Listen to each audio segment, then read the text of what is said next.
एक समय की बात है। एक गांव में एक कुशल परिवार रहता था। उस परिवार में सुधा जी नाम की एक वृद्ध महिला रहती थी।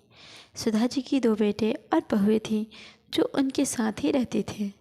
बड़े बेटे अशोक की पत्नी नम्रता संस्कारी और सर्वगुण संपन्न थी। वहीं छोटे बेटे की पत्नी अनाया चालाक और बहुत तेज तर्रार थी। एक बार की बात है, सुधा जी और नम्रता मिलकर बहुत सारे लड्डू बनाकर रसोई में रख देते हैं। सुधा जी, बहू, मैं मिश्रा जी के वहाँ कुछ काम से जा रही हूँ, तुम लड्डू को थोड़ी देर बाद डब्बे में रख देना। ये बोलकर सुधा जी बाहर चली जाती हैं। नम्रता अपने बेटे की आवाज़ सुनकर उसे देखने चली जाती है। तभी अनाया रसोई में आती है। शुद्ध देसी घी के लड्डू देखकर उसके मुंह में पानी आ जाता है और एक लड्डू खा लेती है।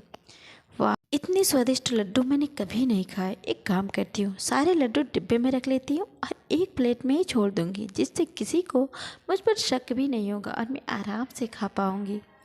वह लड्डू की प्लेट उठाकर एक डिब्बे में भरकर चुपके से अपने कमरे में ले जाती है और प्लेट में एक लड्डू वहीं छोड़ देती है।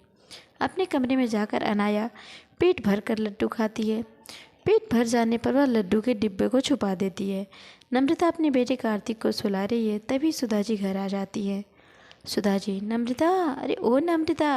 नम्रता सास की आवाज़ सुनकर भागी हुई आती है। नम्रता, जी माँ जी, बुलाया आपने? सुधा जी, बेटा ज़रा चाय बना देना और हाँ, लड्डू भी ले आना, एक तो खा लूँगी। नम्रता रसोई में जाती है और लड्डू का खाली प्लेट देखकर चौंक जाती है। नम्रता, लड्डू कहाँ गए?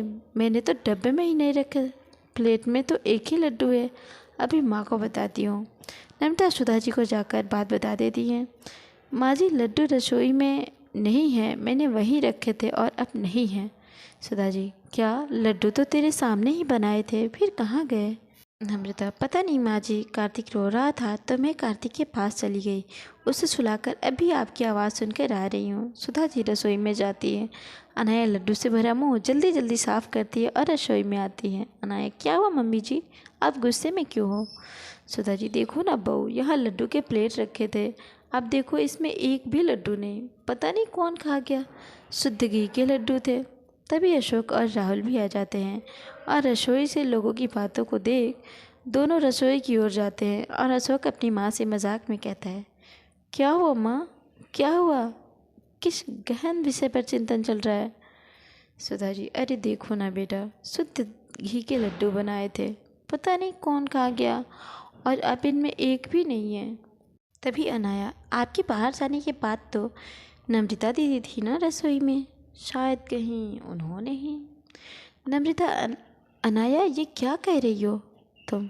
मैं तो कार्तिक के पास थी। सुधा जी और घर के सभी सदस्य अनाया की बात पर विश्वास कर लेते हैं और नम्रता के खिलाफ हो जाते हैं। सभी नम्रता को खूब सुनाते हैं तो वो रोने लगती है। अनाया बहुत खुश होती है। वो खुद से कहती है, इन लोगों को बेवकूफ़ बनाना कितना आसान है। कुछ दिनों बाद सुधा जी काजू और बादाम खरीद कर लाती हैं और नम्रता को संभाल कर रख देने के लिए कहती हैं। सुधा जी ये कहकर वहाँ से चली जाती है। नम्रता काजू और बादाम को डब्बे में अलमारी में रख देती हैं और अनाया काजू बादाम का डब्बा देख लेती हैं और रोज़ मुट्ठी भर कर खूब काजू बादाम खाती है और इसी तरह एक ही हफ्ते में काजू बादाम खत्म हो जाते हैं। सुधा जी, अरे नम्रता, तुझे काजू बादाम लेकर दिए थे तो तू दिखा भी नहीं रही है, कहाँ रख दिए? हमें भी दिखा दे, हम भी दर्शन कर लेंगे, या मंदिर में रखकर पूजा करेगी तू? नम्रता, जी माँ जी, अलमारी में रखें, अभी लेकर आती हूँ। ये बोलकर नम्रता रसोई में जाती है और काजू बादाम का डब्बा निकालती है और डब्बे में तो काजू बादाम ना के बराबर थे। ये देखकर नम्रता चौंक जाती है और रोने लगती है। नम्रता की रोने की आवाज़ सुनकर सुधा जी और घर के सारे सदस्य रसोई में आते हैं। नम्रता को रोता देख सुधा जी बोलती है, सुधा, क्या हुआ, रो क्यों रही हो? नम्रता, माँ जी, काजू बादाम यहीं रखे थे, पता नहीं कहाँ गए। सुधा जी, क्या 4 दिन पहले ही तो लाई थी काजू बादाम का डब्बा और ख़त्म भी हो गया? अनाया अपनी चोरी छुपाने के लिए फिर नम्रता पर इल्ज़ाम लगा देती है और कहती है, नम्रता जी, खाने का मन था तो खाइए, लेकिन ऐसे चोरी करना ठीक नहीं है दीदी। सुधा जी, पता नहीं इस घर में क्या हो रहा है, खाने की भी चोरी। अरे बहुत, थोड़ा बहुत दूसरों को भी चखा दिया करो, इस घर में और भी लोग रहते हैं। यह बोलकर सभी चले जाते हैं और नम्रता रोने लगती है। कुछ दिन बाद अनाया की दोस्त रिया का फ़ोन आता है। हेलो अनाया, कैसी हो? मैं ठीक हूँ और तुम बताओ? इतने दिनों बाद कॉल किया। रिया, घर में काम में बिजी रहती हूँ, चलो ना हम कल मिलते हैं, शॉपिंग करेंगे, खाएंगे पिएंगे। अनाया, अच्छा ठीक है, कल मिलते हैं। वैसे भी शादी के 2 महीने हो गए, कहीं घूमने भी नहीं गई मैं, राहुल को तो टाइम भी नहीं मिलता। रिया, ठीक है ना, तो कल मिलते हैं, तो तैयार है ना। अनाया खुद से कहती है, मैंने रिया को हाँ तो बोल दिया, पर पैसे कहाँ से लाऊंगी? बाहर जाने का मतलब पैसों का खर्च होना। अब अनाया पैसों के जुगाड़ में लगी है। वो सुधा जी के कमरे से गुजरती है, तभी अशोक सुधा जी को 10,000 रुपये रखने के लिए देता है। रात होते ही अनाया सुधा जी के कमरे में जाती है और 10,000 की गड्डी चुरा लेती है। सुबह होते ही अशोक 10,000 रुपये सुधा जी से मांगता है। माँ, वो 10,000 दिए थे ना, वो देना, दोस्त को वापस करने हैं, वह लेने के लिए आ रहा है। सुधा जी कमरे में पैसा लेने जाती है और जैसे ही अलमारी खुलती है तो पैसे कहीं नहीं मिलते। सुधा जी चिल्लाती हैं। चिल्लाने की आवाज़ सुनकर सुधा जी के सभी सदस्य सुधा जी के कमरे में जाते हैं।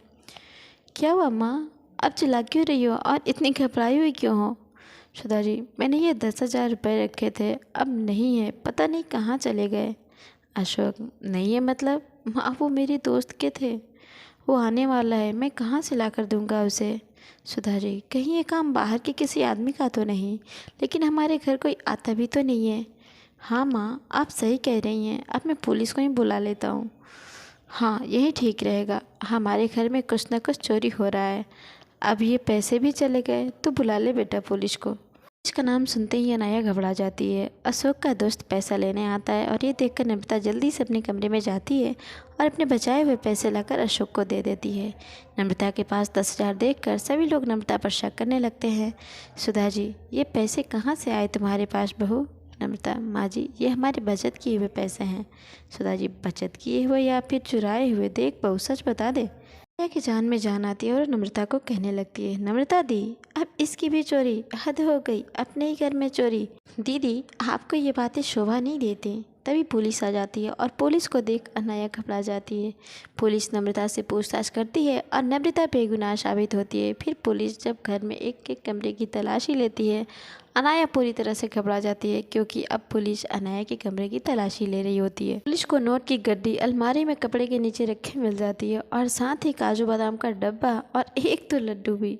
सब चौंक जाते हैं। अनाया फूट फूट कर रोने लगती है। माफ़ कर दीजिए, मुझसे गलती हो गई, माफ़ कर दीजिए। सब सुधा जी, सब कुछ तुमने चुराया और मेरी बहू नम्रता को दोषी बनाया। अनाया रोने लगती है और नम्रता से भी माफ़ी मांगती है। नम्रता, कोई बात नहीं अनाया, तुम्हें इस घर में चोरी करने की कोई ज़रूरत नहीं है। तुम्हें कुछ भी चाहिए तो तुम हम सबसे कह सकती हो।